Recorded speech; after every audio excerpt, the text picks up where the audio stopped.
Hello everybody. First of all, sorry that it took roughly a month before I made another video. I have various videos I would like to make, but I've been around 3 weeks on a combined business trip and holiday, and then other things came in. But anyway, more videos will follow irregularly, but they will follow. So today I'm having a look at what I think is a perfect EDC knife. It's a pretty recent acquisition actually. This is the MSP Backlock from Reinhard Müller. So it's a German knife maker who has a small company called Müller, close to Nuremberg in Germany. So he does mainly customs and small production runs. Now the interesting about this one, before we go to the details, is that while by European standards it is pretty affordable yet very nicely made and nicely sturdy, it has an S90V blade. You know, I've only one other knife with S90V as a blade. That's the limited edition Manix 2, I mean. So it's a pretty rare, super high-end steel that even, you could say, the mighty Sebenza doesn't have.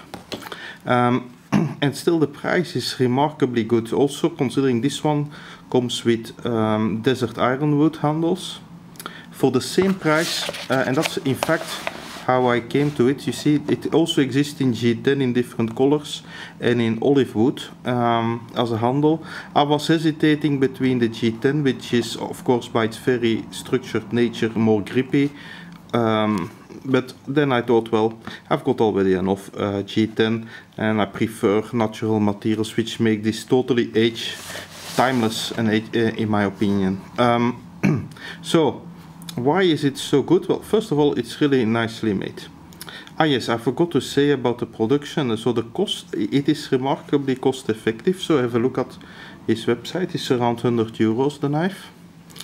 And that was done by outsourcing. And for once, it is not outsourced to China or Taiwan, as Western companies often do, but to Italy, where if you know my other reviews, I have perfect confidence in the Italian cutlery capabilities.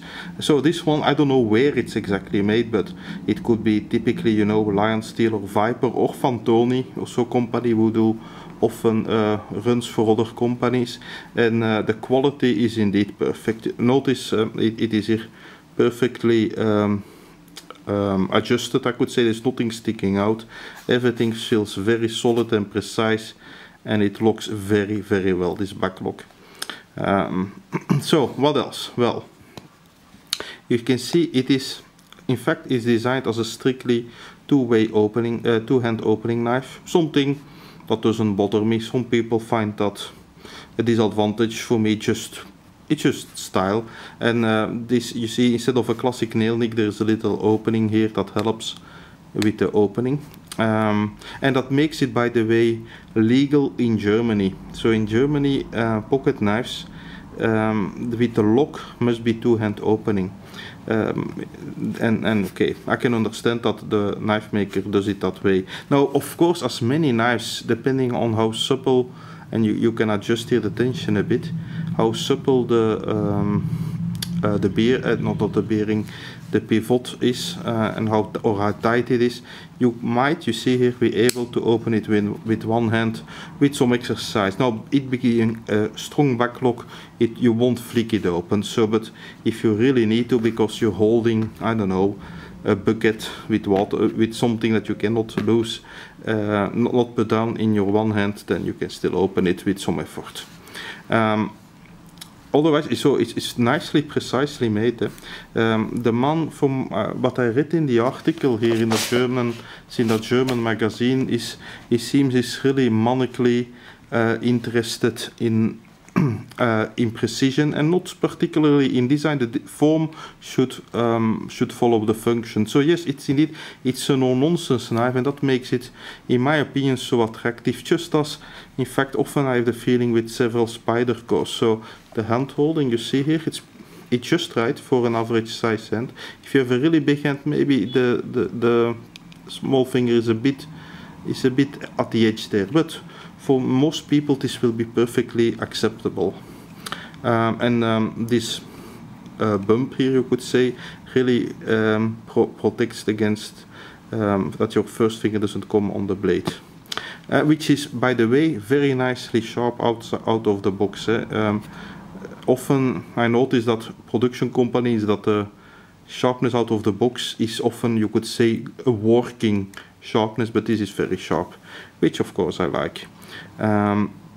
The Desert Ironwood, I think it's nice. I noticed afterwards that you could order, but not at the moment. When I ordered it, that there are for €10 more you could order one with a premium selection Desert Ironwood, where I can imagine that the pattern is a bit more dramatic, but I think this is very nice. And it reminds me a bit of a certain Eka folder knife that I still have to discuss. So the S90V still is, of course, is the star here. In an affordable pocket knife, S90V steel is remarkable. So it is really a high-end steel with 14% chrome.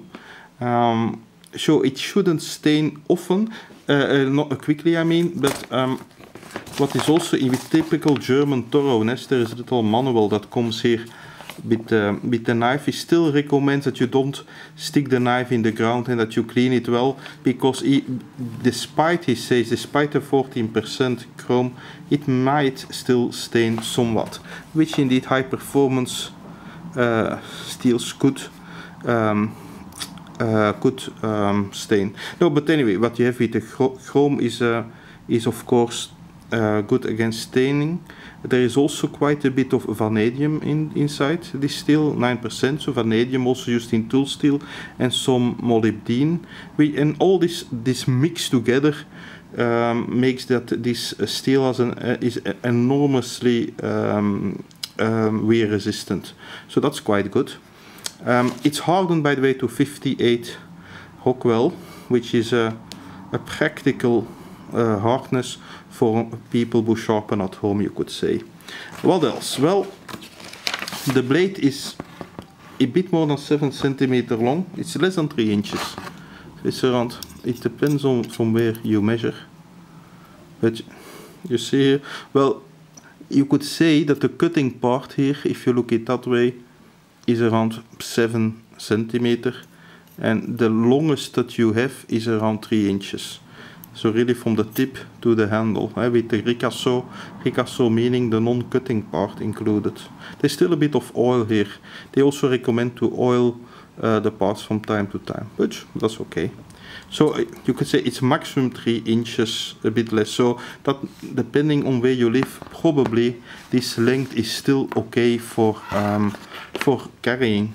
So that makes it also good. And like I say, yes, it's very, very sturdy. I like this no-nonsense look.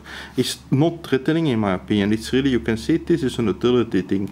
It's a companion knife that is nicely designed and extremely high performing. And you notice really how precise it's made.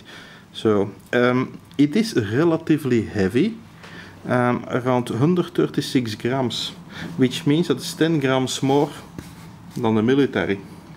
So you feel it in your pocket, and you can see why. So the stainless steel liners, and I believe in the letter it said that's 420. I think I read that somewhere, that's 420 steel. The liners are they are still full. There are no, it's not skeletonized, as I say. There's no holes in it to make it a bit lighter.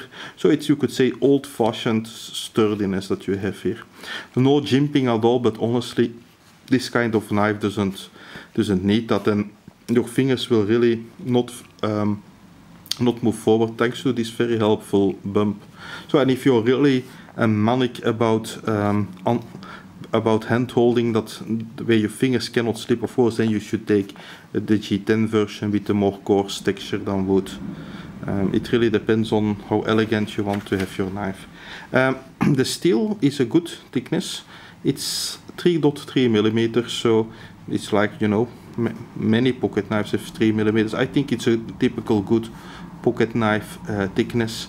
It feels like I think it's a flat grind, or it could be a hollow grind done with very large wheels, you know, so that that it seems almost flat. Well, it seems flat. There's no hole there. So, and I always like for general use that kind of grind slice as well. Notice here also at the top there is it's not really even a false edge, but they made it a bit thinner here, which helps with the looks mainly. I think it looks a bit spear-like. Notice yes, the logo, the RAM.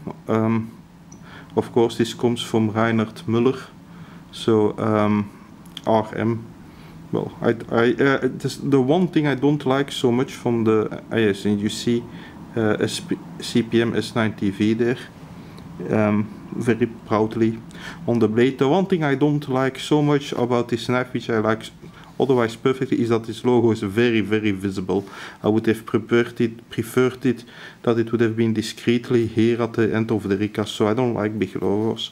But okay, you know, of course, you cannot blame the man for putting his name on his creation. Notice indeed there is no clip. So if you think a clip is essential for your well-being, then similar to one quick one-hand opening, now then this is not your perfect EDC. But for somebody like me who doesn't mind that it's just in your pocket, you know, and that it takes a second or two longer to take it and open it, for me it's absolutely not a disadvantage. And in fact, having no clip makes the look in general better, just similar to the as you can see. And I don't think this knife would be improved with the clip, not at all even. So what would I compare this knife now to? Well, it's really a kind of the classic no-nonsense folder. You have here roughly similar length. This is a Boker, a classic Boker, but with modern Kronidur steel. It's probably even heavier, I have the impression, the Boker, but that's even more classic. I think still this one looks like a modern design, while this one, the Boker, while it's very elegant, is clearly a design of the past. That is why it's interesting also to compare, while they don't have a backlock. If you see what I think are modern and quite affordable EDC knives are these Boker Plus ones, the Excalibur 1 and 2, the small and the big one. These in fact production versions of a popular custom design, and I have videos on these separately. Yeah?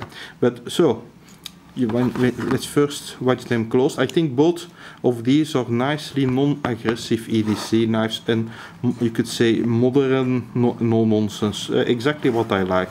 So in fact, closed, the Reinhard Müller MSP Backlock is nicely in between the two, and if we open it,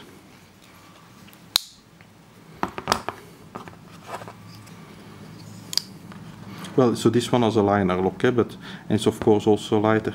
But if you open it, you can see that when you look at really the blade length, it's quite similar to the small one. And indeed, it's like it is true that the Müller has a longer handle. Sorry, I don't know what I have now. It has a longer handle, which I think for heavier work, and you really feel that the Müller is really designed for heavier work than the more gentlemanly Boker Plus. It gives simply better hand holding, absolutely. Compare with the big one. You see the big one, the blade of the big one is already a bit longer.